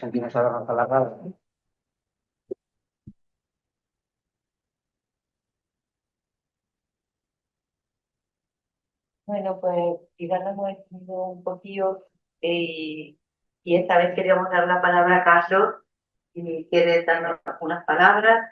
Es el presidente de la Coordinadora Granadina de ONG, que quizás él pueda hablar un poco más de cómo todos estos recortes están influyendo en el día a día, en el curso diario de las organizaciones. Bueno, voy a intentar ser breve porque ya llevamos bastante rato. Bueno, pues voy a recordar que cuando nació la coordinadora de ONG de Granada, que surgió un poco, bueno, en los años 90, cuando la campaña del 07, pues hubo una gran movilización. Los que sois más mayorcillos la recordaréis, algunos éramos jovencitos entonces, niños, niñas, y decidimos montar una coordinadora en Granada, legalizarnos como asociación de asociaciones y empezamos a reunirnos precisamente en la sede de Medicus Mundi, ¿no? Las cosas han ido cambiando, el ambiente está siendo diferente, los tiempos, no sé por qué, traen unos aires como más individualistas, más neoliberales, más insolidarios, ¿no? Y se cuestiona mucho lo público, se cuestiona también y se mira con lupa la eficiencia de lo público, en cambio el despilfarro privado no se mira, ese no, como es mío, pues no. Entonces, esto del café, por ejemplo, pues sí, si tengo que pagar 2 euros más de impuestos para que haya más cooperación, pues ya viene otro diciendo que te están metiendo la mano en el bolsillo. Pero luego cuando no hay dinero para salud, para cooperación, pues ¿a dónde miramos, no? ¿Quién tiene que ponerlo, no?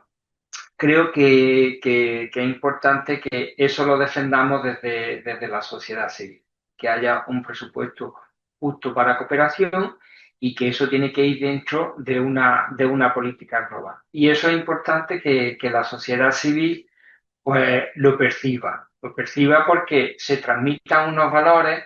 Aquí habéis nombrado también la educación para la ciudadanía global.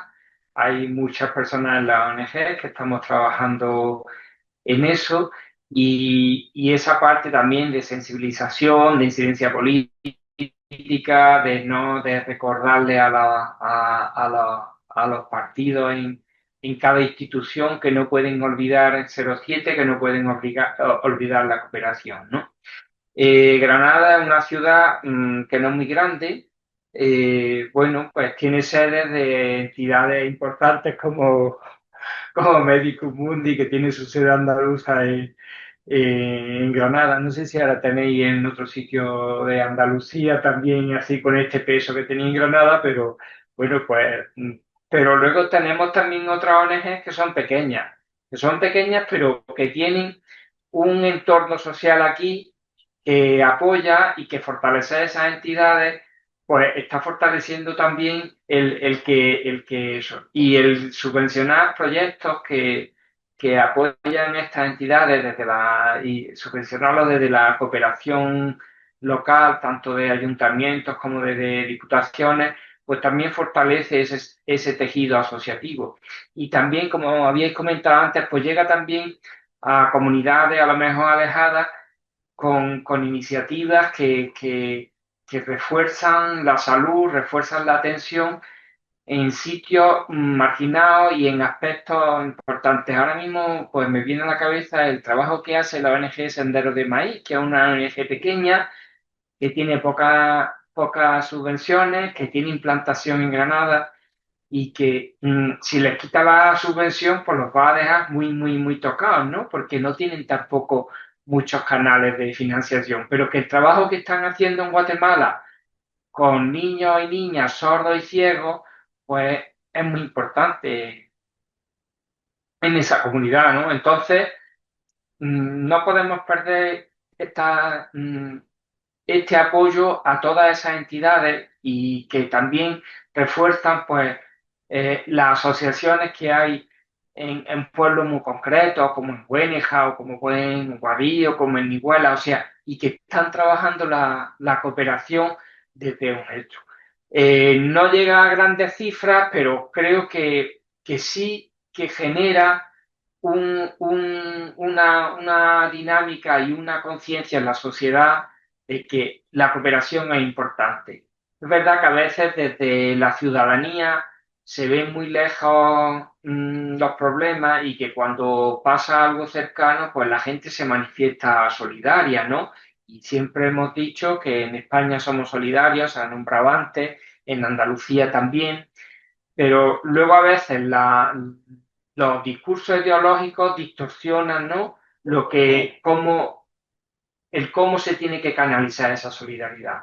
Se apoya a lo mejor el que haya una cosa así muy espontánea, muy emotiva, pero la solidaridad no se puede quedar solo en lo espontáneo, en lo emotivo, se tiene que traducir también en políticas públicas y en el fomento también de esa vertebración de la sociedad civil que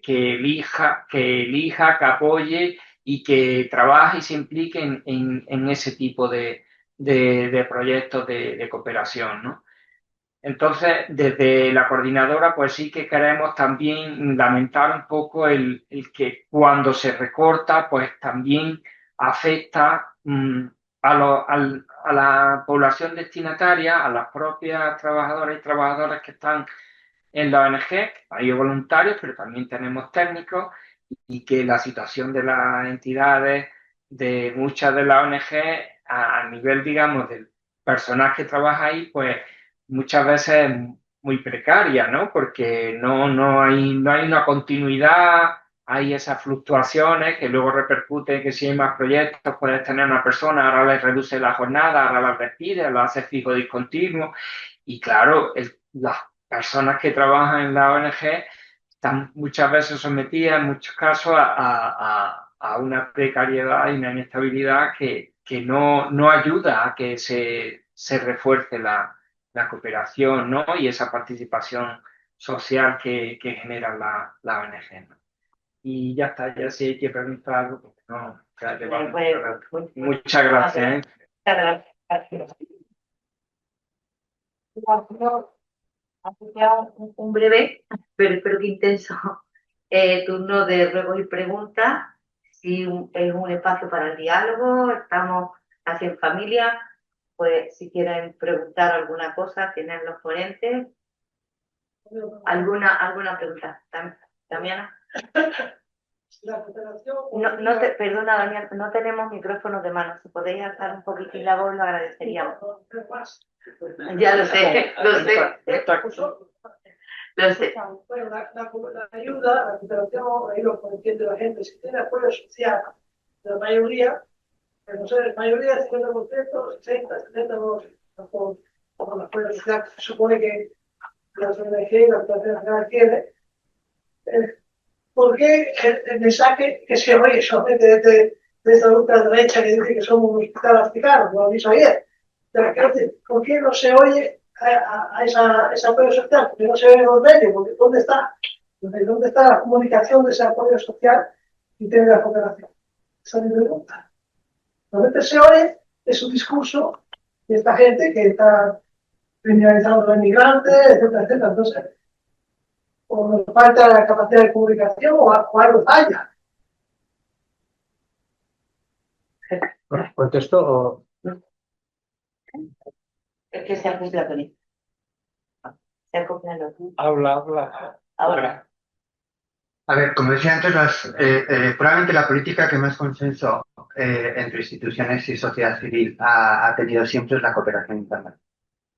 En los sondeos que se hacen sobre el respaldo que tienen estas políticas de cooperación, España es uno de los países de la Unión Europea que más respaldo hace a la cooperación. Creo que estaba en el 83%, 84%, que ha bajado algo. Lo que no podemos es permitir de la sociedad civil que esa defensa de las políticas de cooperación recaiga en la ciudadanía, que ya lo ha hecho. También necesitamos involucrar a las instituciones políticas para que defiendan estos consensos que se han generado a lo largo de la historia y, en este caso, desde hace mucho tiempo. Primero con la ley del 98, tras las movilizaciones de las acampadas del 07, y ahora recientemente en el 2023, que ha tenido el respaldo de todos los partidos menos de la ultraderecha de Bosnia. Entonces, eso por un lado. Por otro lado, a ver, Hay un problema con el tema de la cooperación, es que no conseguimos que esté presente en la agenda de los partidos políticos, salvo en la agenda de Vox. Yo el otro día he tenido unas reuniones con diferentes portavoces en el Congreso de los Diputados en temas de cooperación y revisando las actas de las sesiones que ellos mantienen, he dicho, digo, el partido que más veces menciona Agenda 2030 es Vox. Y no se le hace una réplica. Y claro, lo hace con una intención, que es distorsionar, manipular, trasladar informaciones que no se corresponden con lo que dice la agencia. Pero hay una respuesta por parte de los partidos de no replicar eso. Con lo cual, ¿qué es lo que queda en esas actas? La opinión de Vox sobre la Agenda 2030. A mí me parece que es un error. Creo que por eso estamos pidiendo y haciendo hincapié también en el dato. Es muy importante el dato en estos contextos. Entonces, claro, y tampoco le pedimos pedir a la gente que continuamente esté defendiendo lo que hacemos, ya lo hace. Tenemos muchas personas socias que dan respaldo a las organizaciones y que, es verdad que hay casos cada vez más puntuales, pues salen y se manifiestan con nosotros, se hacen una plantada o, bueno, se movilizan de aquella manera. También hay una parte de la prensa que se moviliza con los temas de cooperación, sobre todo en contextos como el que vivimos ahora mismo, donde, claro, hay una guerra muy clara en el tema de Irán, venimos del tema de Gaza, venimos del tema de Ucrania, es decir, que llevamos 6 años desde la pandemia, Ucrania, Gaza, ahora Irán, donde, joder, la gente está harta también, tiene también sus limitaciones ahí. Y yo el otro día que estaba con una periodista importante, yo le preguntaba también por qué la prensa actúa como actúa. Pues que también el periodista tiene jefes y las editoriales tienen sus historias y no es fácil colocar según qué puntos de vista dentro de lo que son las noticias, que lo decían claramente. Y pesa, pero es así. Pues yo creo que no podemos descargar la responsabilidad que tienen las instituciones públicas de defender una política pública en la ciudadanía. Ese consenso ya está hecho. Y la responsabilidad debemos descargarla en la institución, en la política, no en la ciudadanía. Y yo creo que es ahí donde está la clave. Y si acaso, pues, que hay un refuerzo a estas políticas es evidente. Si el político o la política no capta ese consenso, entonces tenemos un problema de comunicación entre las instituciones que se dedican a la política y los ciudadanos. Olvido preguntarte, y Pepe, creo que también. Sí. Bueno, en primer lugar, agradecer tanto a Tamara, a Feli y a Carlos vuestras intervenciones y gracias a la subdelegación, como no podía ser de otra manera, por ceder el espacio para presentar vuestro informe. Decía Feli una cosa muy interesante, ¿no? En relación a que somos los políticos los que tenemos la obligación. Pues yo creo que aquí había que hacer una crítica constructiva por la parte que nos toca a todos, ¿no? Como sociedad civil también. Porque si os dais cuenta, además yo recuerdo perfectamente esas manifestaciones del 07 en el 97, 98, éramos muchos más que ahora, pero es cierto también que esa ola ultraderechista, por así decirlo, también viene relacionada con las redes sociales y también viene con ese odio que nos están inoculando a todos y también está esa parte de la sociedad civil, por así decirlo, que no hacemos ruido, que trabajamos por el bien común, que estamos diariamente ayudando a nuestras posibilidades, no nos hacemos ver en esas redes sociales porque si no, pues te entran estos, ¿no? Te atacan, te insultan, tal. En el fondo, al final, yo creo que no es solo los grupos políticos, que también en tono en mea culpa, la parte que nos pueda tocar, aunque creo que hemos hecho una firme defensa de la cooperación internacional y este gobierno de España, que está, como bien ha dicho el subdelegado, haciendo un magnífico trabajo en ese sentido y de hecho está siendo la parte contraria ahora mismo a lo que tenemos con esa ultraderecha a nivel mundial, pero creo que debiéramos también, como decía el otro día Pedro Sánchez en esa cumbre que hubo a nivel de progresismo a nivel mundial, que tenemos que salir con orgullo defendiendo estos principios, ¿no? Y defendiendo la humanidad y defendiendo ese humanismo que es la única posibilidad que tenemos de atajar las desigualdades en el mundo. Entonces yo creo que es muy significativo porque veníamos hablando, habéis hecho una síntesis muy importante de la situación a nivel de nuestra propia comunidad autónoma, que no necesitamos a Vox para que nos reduzcan la cooperación al desarrollo. Es que el Partido Popular en el Congreso viene a defender una cosa, pero la realidad es que donde gobierna, por desgracia, como lo hemos visto aquí, no es un porcentaje mismo. Es que estamos hablando, hemos pasado de 60 millones casi a estar en 20 millones. Y no precisamente por una crisis económica, como hemos pasado en otras ocasiones con unas crisis económicas potentes, sino es que tienen más presupuesto que nunca la comunidad autónoma porque están llegando más fondos que nunca por parte del gobierno de España y en cambio la cooperación al desarrollo es inexistente prácticamente. Pero es que si os vais a Madrid, es que ya es demoledor. En Madrid 5 millones de euros para una comunidad autónoma con la misma población que puede tener Andalucía o Cataluña, es que es muy significativa. Entonces, no hace falta que venga Vox. Aquí hay un mensaje claro que es llamativo, porque como bien decía, en 2015 fue el Partido Popular el que puso en marcha los Objetivos de Desarrollo Sostenible en nuestro país, pero por desgracia la realidad es que donde gobierna, y lo sabemos en Granada también, en Diputación, en el Ayuntamiento de Granada, han reducido considerablemente sus aportaciones, ¿no? Entonces, ahí la única crítica que yo creo que deberíamos de hacernos es que deberíamos de movilizarnos también desde la sociedad civil, también los partidos políticos, la parte que nos toca, pero sobre todo enfrentarnos a esta gente, a esos que la gran mayoría son pop, estos que se llaman, que se dedican expresamente a insultar, a denostar y a culpabilizar a la ONG, que además ese es otro problema añadido, porque estamos quitándoles credibilidad a unas organizaciones como Cruz Roja, como Médicos Sin Fronteras, como Médicos del Mundo, que en definitiva son los que de alguna manera están mejorando nuestra sociedad día a día. Así que gracias por la parte que os toca y seguiremos la lucha. Gracias. Sí. Sí, pues mira, estoy en tu línea un poco, ¿eh? Yo creo que estos números van a palidecer, aunque quedasen bien elevados. Dentro de poco, me temo yo, ¿no? Tenemos una crisis económica que se nos viene encima con la guerra de Irán, que va a ser espectacular, y lo primero que caen son las políticas sociales. No solo esta, todas las políticas sociales. Y lo del interés, lo de la prioridad nacional, eso es, bueno, yo tenemos ahora mismo dos acuerdos firmados que cualquier persona decente va a sonrojar, sea de la ideología que sea, que el tema de la cooperación al desarrollo, el tema del humanismo, es transversal, no es propiedad de la izquierda, es absolutamente transversal. Y aquí la sociedad civil nos estamos quedando. Yo tengo la sensación, no tengo los datos, pero tengo la sensación de que estamos como muy paralizados. O sea, nos han tomado el pelo casi toda la vida. Lo de la prioridad nacional no se decía, pero ya se hacía hace ya muchos años. En los años 90 nos fuimos por el 07. Se firmaron acuerdos a nivel estatal y compromisos de alcanzarlo que jamás. Fue el 0,30 y tanto en la época de... Pero bueno, pues sí. Eso es lo más que hemos llegado. En Granada, hace unos años, se firmó un compromiso por la pobreza, contra la pobreza, que lo firmaron todos los partidos políticos, salvo el Partido Popular. Por lo menos tuvo la decencia de los firmados, también hay que reconocerlo.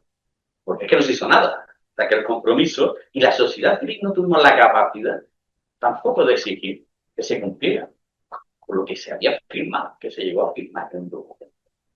Yo, lo que sí, bueno, aparte agradezco, quiero decirlo, hace nada, de estar aquí, de hablar de políticas sociales en la sede del gobierno, pues yo creo que esto hay que agradecer.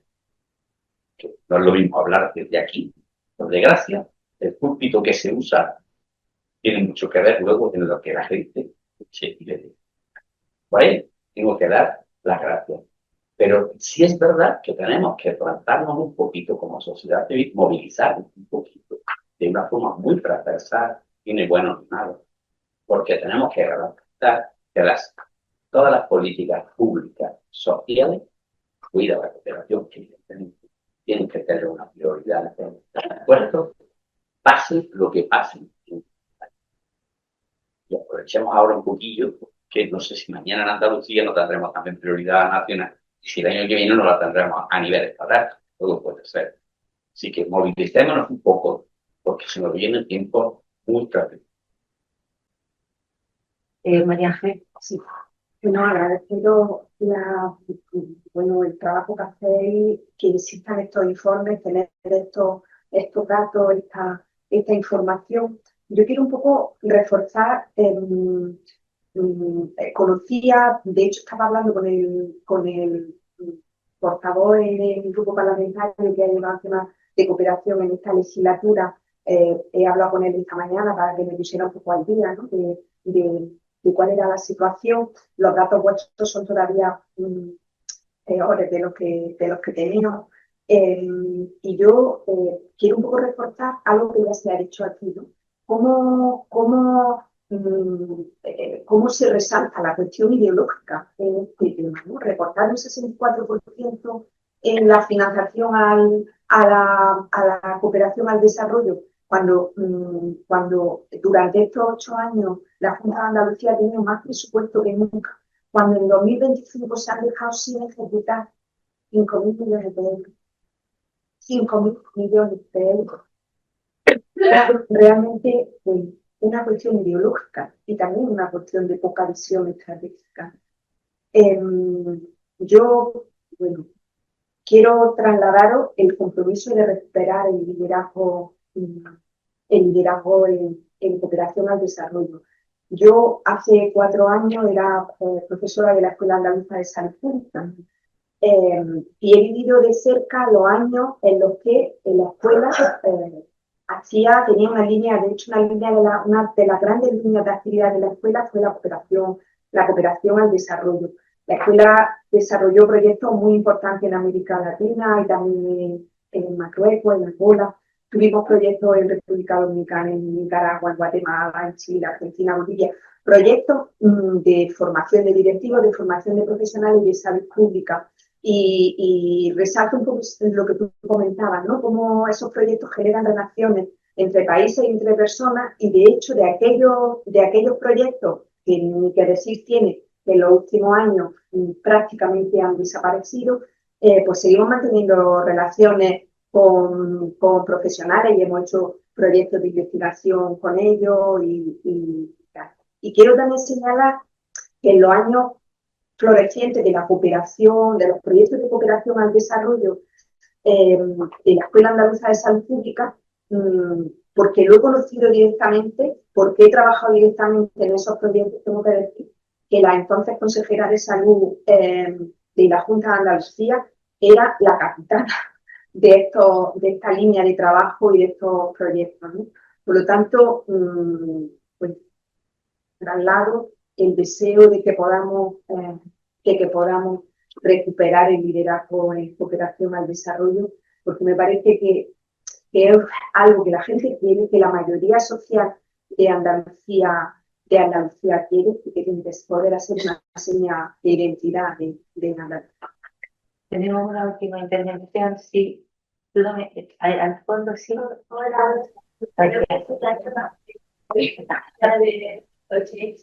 Lo primero, enhorabuena por el trabajo, súper interesante. Con la reflexión sobre la movilización social, yo vivo en Córdoba y esta semana hemos tenido el lunes el encuentro Confederación por la Salud Pública, ayer por la Educación Pública, nos toca una con la guerra y ayer decíamos qué poquitas somos y qué pena que estemos protestando por cosas tan básicas, ¿no? Que sigamos siempre con la misma. Y luego, enhorabuena por el informe, que justo la compañera me ha dado pie, porque yo tenía una duda, si haciendo el análisis de los datos, habéis visto una diferencia entre el tipo de instrumento de cooperación. Y porque, por ejemplo, yo conocía el caso de la Escuela de Salud Pública de Andalucía, que era un referente en cooperación directa, y no sé si este dato es significativo, si hay una diferencia entre los fondos destinados a mujer, los fondos destinados a la cooperación directa, o si, no sé, está dando una vuelta que quizá podría ser significativo también en el análisis de cómo la cooperación descentralizada andaluza ha ido descendiendo y no sé si ha habido algún cambio. Alusión. Y ahora te paso la palabra, Vania, Salvador. Bueno, a ver, casi toda la cooperación descentralizada se hace a través de la EGD.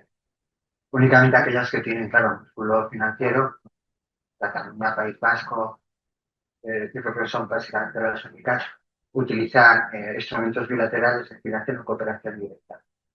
Y no es casualidad, cuando tienes una visión estratégica y más allá del tema de solidaridad, ayuda y tal, tienes presente que quieres hacer vínculos relacionales con otras regiones, evidentemente la cooperación es un instrumento muy amable para llevar a cabo esas rotaciones. Es lo que achacamos a Andalucía, con la vinculación que tendría que tener, por ejemplo, con el norte de África, pues que no utilice un instrumento estratégico como la cooperación para hacer mucho más fuertes esas vinculaciones y beneficiar a otros sectores, beneficiaría a otros a través de la cooperación. Pero claro, si tienes 20 millones y haces cooperación bilateral, además, ¿qué cooperación bilateral puedes hacer? Porque la cooperación bilateral tiene sentido cuando la refuerzas con la cooperación que hacen otros actores, o sea, las ONGs, los sindicatos, las universidades, las escuelas fundamentales. Conocemos bien el caso de la escuela andaluza y la cooperación que hacen en Centroamérica, y hacemos colaborar, que no te da. Y es falta de visión estratégica y es pobreza mental y pobreza ideológica a la hora de hacer un planteamiento ambicioso en estos ámbitos. Y quería comentar una cosa en relación a lo que también lo primero que se me había pasado. Nosotros llega al gobierno en esta segunda etapa, lo primero que hace es desmantelar el sistema de cooperación. El sistema de cooperación tiene mucho de simbólico. No es solo desmantelar un presupuesto, es atacar un símbolo, como el tema de la OMS. Hemos tenido la pandemia, la OMS ha tenido un protagonismo, pero algunos son positivos y negativos, y lo que hago es atacar algo que genera unidad dentro de lo que son las naciones y los estados, ¿no? Prueba de que no está aquí, pero bueno, prueba de ello es que lo segundo que hace Trump, y ha sido en diciembre de este año, es firmar acuerdos, 14 acuerdos con 14 países en África, aportando fondos de cooperación a salud, con una media de más de, creo que será 2.200 millones por cada país para ejecutar en 2 años. Es decir, a una cooperación que a ella interese, que tiene un retorno. Estos acuerdos, en algunos casos, pues tienen que ver con seguridad. En otros casos, hay mucha investigación que está haciendo Estados Unidos, tecnológica, y que utiliza trabajo de campo, utiliza estos países, y lo que hace es asegurarse que va a poder seguir teniendo ese trabajo para alimentar a sus empresas que están haciendo investigación en vacunas, en medicamentos, materias primas, es decir, no es que renuncie a cooperar, renuncia a una cooperación que estaba basada en unas normas compartidas por todos. Por lo tanto, pero lo que él hizo es destruir ese símbolo, destruir esa unidad. Entonces, la cooperación importa, sí importa. Estés en el bando que estés. ¿Por qué vos atacar la Agenda 20? Porque importa, porque sabe que es un símbolo que une y que genera esa empatía que tienen que tener las sociedades para una convivencia en paz. O sea, no es casual que hayan cogido esa rabieta con la agenda desde el principio. Y no solamente, a ver, es verdad que la agenda, tal y como está construida, nos interpela a todos. Es decir, todos tenemos elementos de progreso, indicadores de progreso en nuestros propios países. Aquí decimos, la sanidad va bien, pero ya vemos, te manifestaste ayer o antes de ayer, que hay puntos de mejora. Lo que la agenda dice es mejora, tu línea de base es esta, pero tienes que mejorar. Claro, la línea de base de muchos países en los que podemos hacer las ONGs está muy abajo. Pero claro, y el problema de la migración, sí, o el problema del tema de la agenda feminista. O sea, ¿por qué incomoda tanto esas cuestiones? Y lo que no nos damos cuenta, o lo que no le prestamos demasiada atención, es cómo la agenda que ellos la utilizan, la ultraderecha la utiliza para manipular, para presionar, para esa, como decías, esa prioridad nacional o como le llaman, para alimentar esa prioridad nacional, también se debería de utilizar desde el otro lado. Un poco lo que decía ahorita, es decir, porque hemos dejado de utilizar la agenda dentro de los programas que tienen los partidos políticos que creen en ella, que creen en una comunidad que se rija por normas, que creen en un multilateralismo donde todos los países puedan actuar ante unas crisis globales, porque estamos viendo lo que está pasando en Irán, con la Unión Europea y con otros países que dudan. Y me acuerdo cuando Pedro Sánchez decía, no estamos solos, hemos sido los primeros. Pues visto que ahora se repite un poco la historia como países que tenían dudas, porque en el fondo yo creo que sí que hay un sentimiento compartido en torno a ciertos valores que llevamos mucho tiempo trabajando con normas que son comunes, con ese multilateralismo basado en normas. Y al final, pues bueno, es tu espacio de comodidad y es al que recurres. Ahora, va a ser ese el próximo. Hay que construir un nuevo entorno y también la sociedad civil tiene que adaptarse a, a cómo le afectan estos cambios. Y yo creo que también hay un proceso de reflexión y hay un tiempo que todavía nos hace falta para quizá una mayor vinculación o de la sociedad civil en otras reivindicaciones. El tema de las redes sociales, ahí no tenemos nada que hacer porque nos abraza.